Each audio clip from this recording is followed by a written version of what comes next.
What's up, y'all? One Piece One Life here, and first of all, guys, Merry Christmas and Happy New Year. We're here in 2024. We love it here, and things are definitely gonna be different, as you can tell, maybe. I mean, we got, new camera, which I don't know if you can see, but we got new setups, we got a new camera, a new mic, same lighting, but slightly better lighting than on the video. So, things are coming together. Now, this year is going to bring us a lot of amazing things in One Piece, I'm sure. But, before we can really dive into this year, I kind of want to stop and appreciate last year. Like, One Piece has been going insane. 2023 was indeed the year of One Piece because we had the One Piece live action, which did amazing on Netflix. Gear 5 and the end of Wano happening in the anime. Not to mention just the craziness that is Egghead Island in the current arc, in the manga. And that's kind of what I want to talk about today. I want to go through 2023 and just name my top 10 best One Piece chapters that came out in 2023. But before we get into any of that, guys, please, y'all already know, like the video, subscribe to the page for more One Piece content just like this, and share it around with your friends. You already know what to do. Also, while we're here, we add another thing. Make sure to comment up. Just anything you find interesting, comment.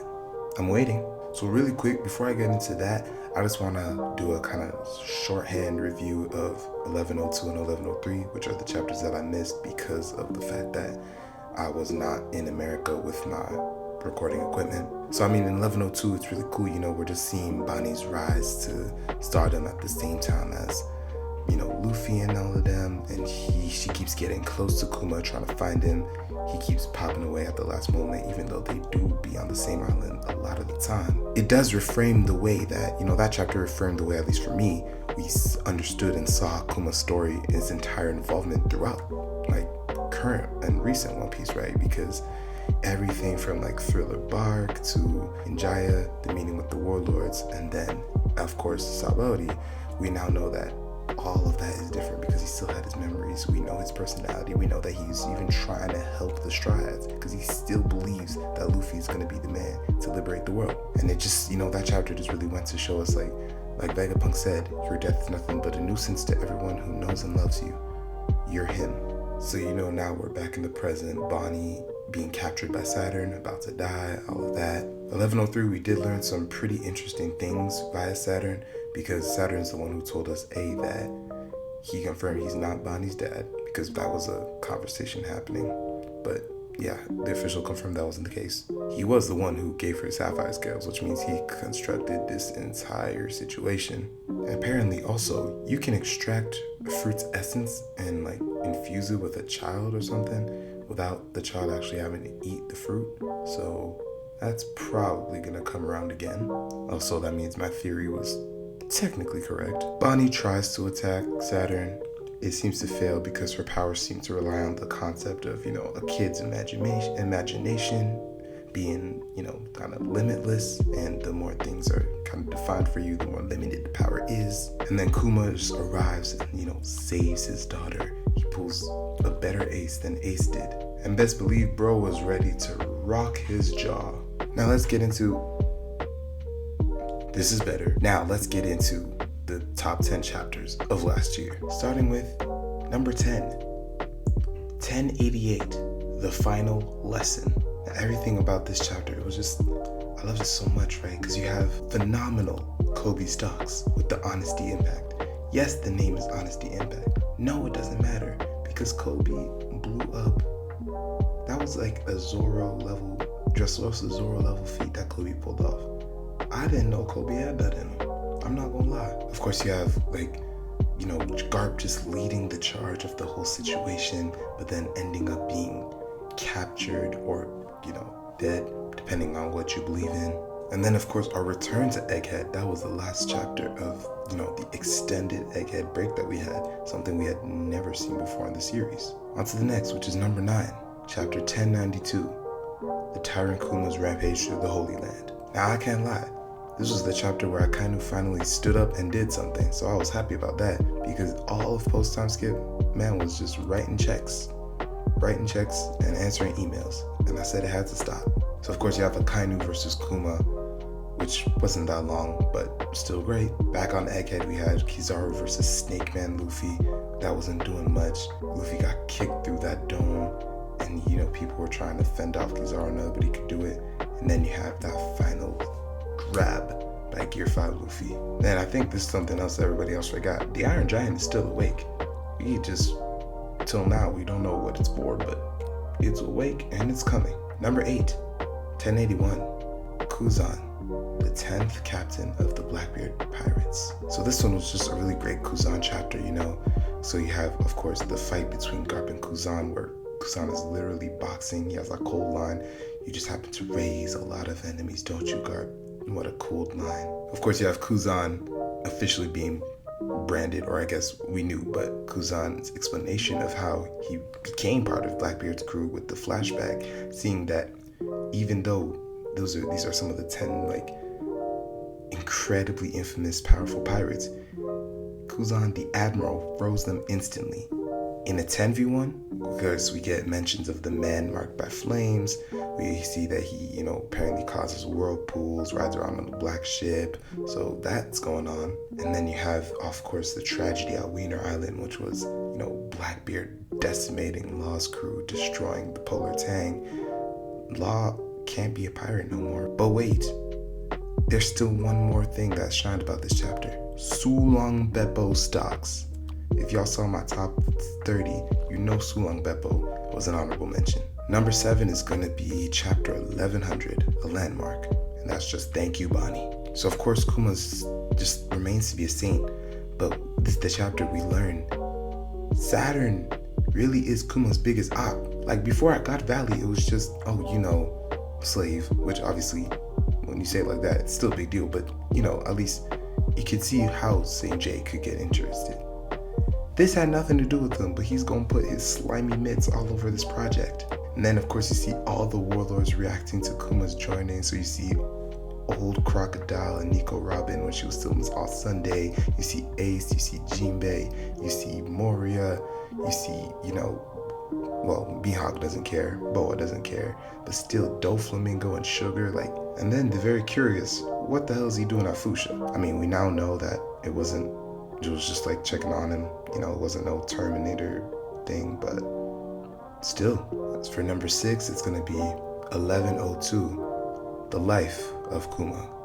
It's the life of anime Jesus. I already touched a bit at the beginning of the video, during the short review, as to why I truly believe that this was a phenomenal chapter.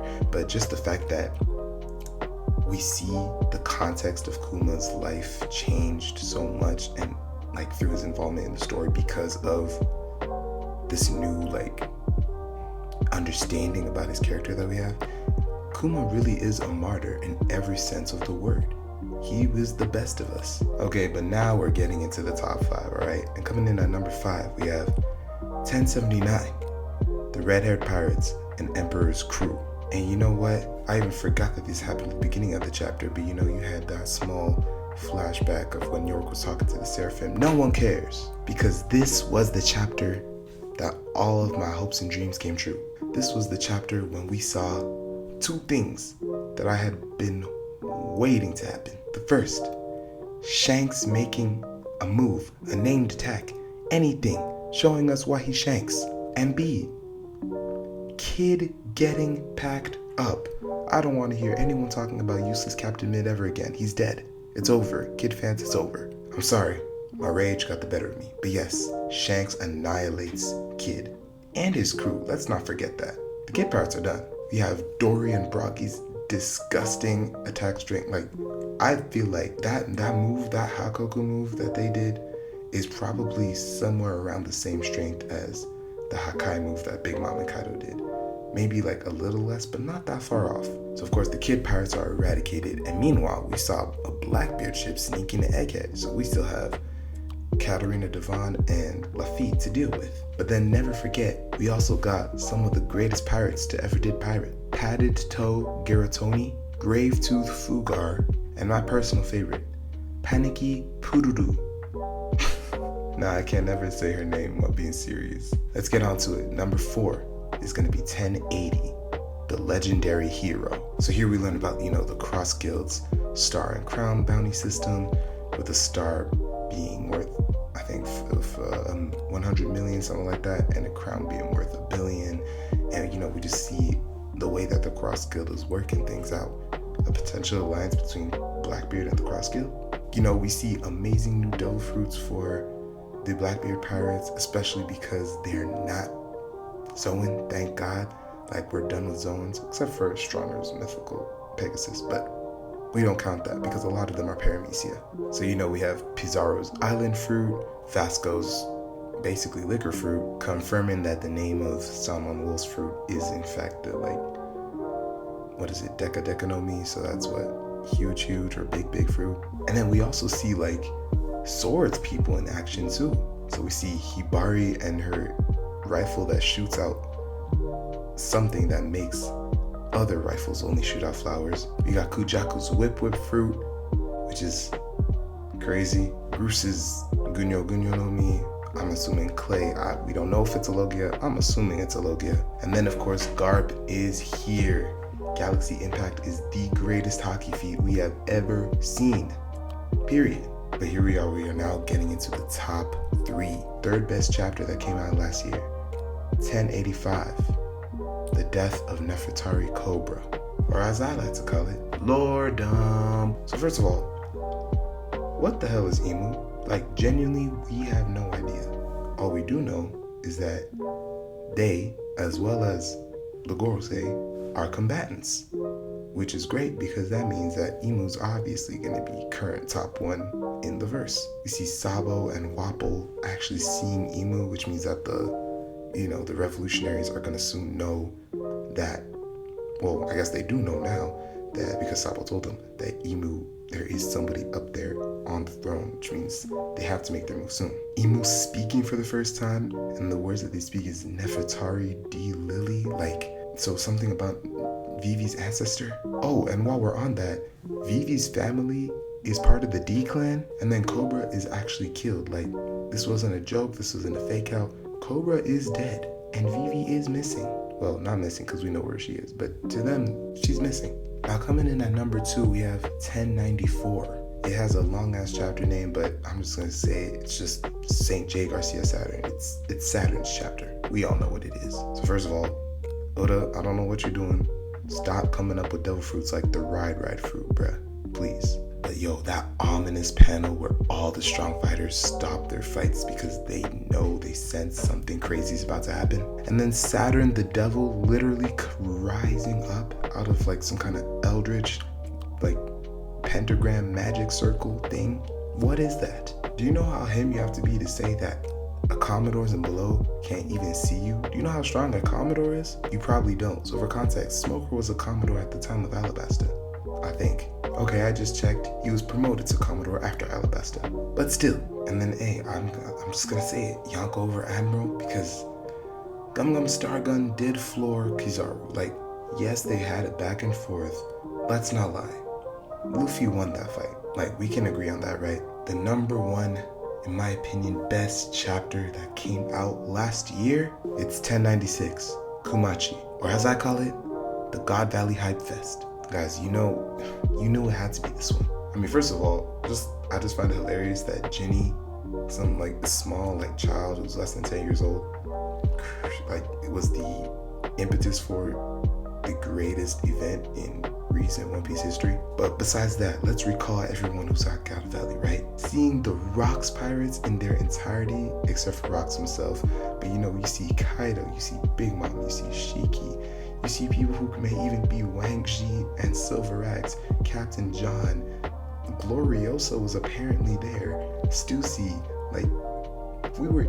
he was cooking and we were eating his feast. The Roger pirates in their heyday, and the way that Roger talked made it seem like this wasn't the first time that they and Rocks fought. So there's a story there. You see the God's Knights coming in, you see Garp coming in to fight Roger because that's apparently all he cared for. Also, Garp has insane riz because on that vacation island he was just surrounded by bikinis. And then of course you have the birth of Kuma's sainthood, where he saved 500 people after eating the Nikkyu Nikkyu no Mi 500 when he was a child, and he still prayed saying, I wish I could have saved them all. You did so much. You continue to do so much, and we love you for it. But yeah, guys, to me, those were the top 10 best chapters that came out last year. A lot of great stuff came out, but I'm sure that this year, some even crazier things are gonna come, because according to OUTTA's Jump Festa message, from what we can at least infer, we're gonna be out of Egghead before this year is over. That means that the next arc is gonna start before this year is over. And I can't lie to y'all, my money's on Elbaf. I know people are saying now with the new Jump Festa message, oh, Luffy's track can't be stopped, so he may not go there and da-da-da. We're going to Elbaf. But hey, what do y'all think are the top 10 chapters that came out last year? What are y'all favorite chapters that came out last year? Do you agree that the Kid Pack was one of the greatest things that ever graced a page of One Piece? If so, leave it in the comments. Well, that's the end of the video, y'all. Now, guys, please, you already know. Let's start the new year off right. Like the video, subscribe to the page for more One Piece content just like this. Drop a comment, what you liked, what you didn't like, let's see. And share it around with all your friends who love the series, who love One Piece. Remember, I'm trying to build a community, but I need your help to do it. Got a lot of good things coming down the pipeline, I feel. This year, gonna be a good one. I feel it. So that's gonna be all from me. I'll talk to y'all next week. And always remember, One Piece, one life. Feels so good to be back.